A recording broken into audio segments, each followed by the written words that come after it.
उसके बाद आता है अपना smart fill tool. Smart fill tool से हम किसी बॉक्स या रेक्टेंगल में दो अलग तरह से कलर भर सकते हैं। जैसे कि मैंने सपोज ये गोलाकार आकृति ले ली। इसके बाद मैं यहाँ से पेन टूल लेता हूँ। पेन टूल से मैं एक लाइन भी यहाँ पे ड्रॉ कर देता हूँ। इस तरह से मैं इसमें दो कलर भर सकता हूँ अलग अलग तरह से। इस तरह से हम स्मार्ट फिल से दो कलर एक ही शेप में अलग अलग तरह से भर सकते हैं। इसके बाद आता है रेक्टेंगल टूल। रेक्टेंगल बनाने का काम आता है। जैसा कि सब पहले भी आपको रेक्टेंगल टूल के बारे में अब बता दिया गया है। इस तरह से हम रेक्टेंगल टूल बना सकते हैं। रेक्टेंगल टूल के बाद आता है एलिप्स टूल। एलिप्स टूल किसी गोलाकार आकृति की विशेष आकृति के लिए बनाने के लिए काम में आता है। इसी तरह से हम रेक्टेंगल टूल और एलिप्स टूल का उपयोग कर सकते हैं। इसके बाद आता है हमारा पॉलीगॉन टूल। पॉलीगॉन टूल से हम पॉलीगॉन की तरह इस तरह से टूल्स ले सकते हैं।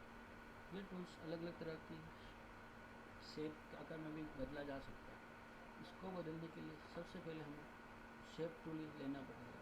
शेप टूल लेके हम पॉइंट को पकड़ेंगे और जिस आकार में चाहे उस आकार में मूव कर देंगे। इसके बाद हम कलर दे देंगे, कलर फिल करेंगे। इस तरह से हम इसको अलग अलग तरह से शेप टूल से हम अनेक प्रकार की आकृति का इसका उपयोग कर सकते हैं। इस तरह से शेप टूल से हम जिस प्रकार चाहें पॉलीगॉन टूल का उपयोग कर सकते हैं। इस तरह से हम चाहें। इसके बाद हम कलर फिल भी कर सकते हैं अलग अलग तरह से। शेप टूल हमारे अधिकतर शेप में काम आएगा, किसी भी चीज़ का शेप लेने के लिए। इस तरह से हम कलर फिल कर सकते हैं।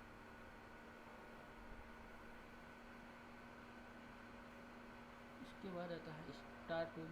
स्टार टूल पर्टिकुलरली स्टार बनाने के काम में आता है।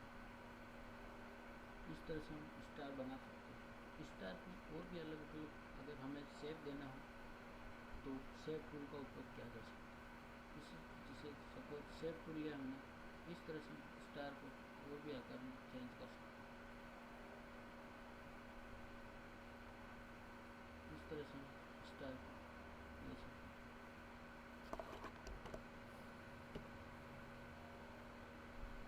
स्टार के बाद आता है complex star tool. Complex star tools many stars एक स्टार के द्वारा कई स्टाइल में बदला जा सकता है। इसको भी हम शेप टूल के द्वारा अलग अलग स्टाइल में चेंज कर सकते हैं। जैसे कि मैंने यहाँ से शेप टूल लिया है, आप देख सकते हैं शेप टूल के द्वारा हम कितने अलग अलग स्टाइल में चेंज कर सकते हैं। इस तरह से हम कर सकते हैं। कॉम्प्लेक्स स्टार का टूल अलग अलग की स्टाइलिश डिज़ाइन में काम में आता है। शेप टूल से हम अलग अलग स्टाइल की डिज़ाइन इस तरह से क्रिएट कर सकते हैं, जैसे कि आप देख रहे हैं। इस तरह से हम कॉम्प्लेक्स स्टार टूल का उपयोग कर सकते हैं।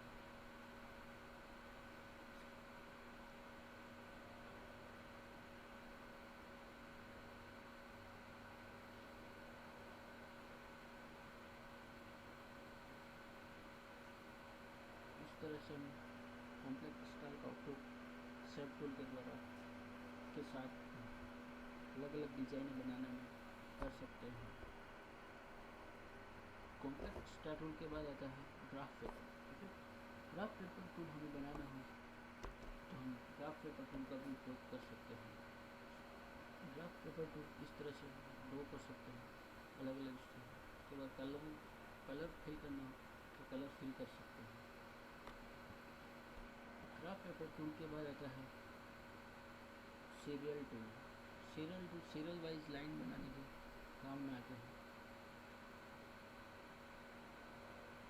यहाँ से हम इसकी लाइनें कम कर सकते हैं।